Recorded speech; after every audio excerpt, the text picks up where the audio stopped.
మహారాష్ట్రలో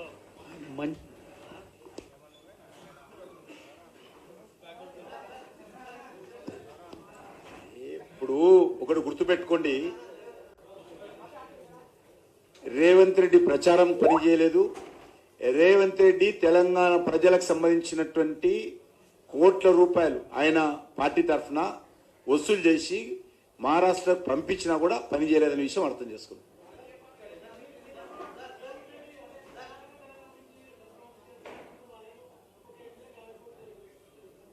ఎవరంటున్నారు?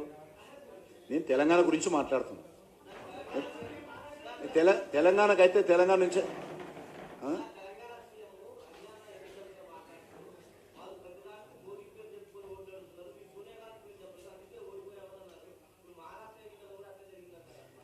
ఇప్పుడు అది ఆయన అడగాల ప్రశ్న.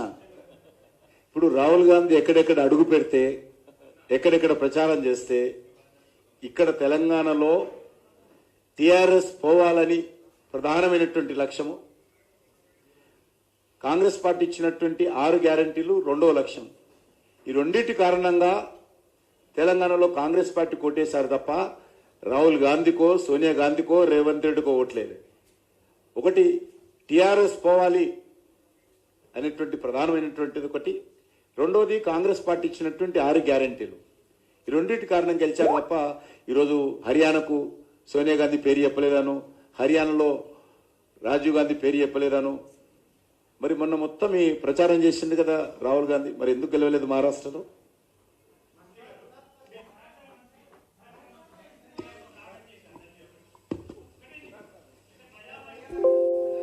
మహారాష్ట్రలో అద్భుతమైన రిజల్ట్స్ వచ్చినందుకు తెలంగాణ బీజేపీ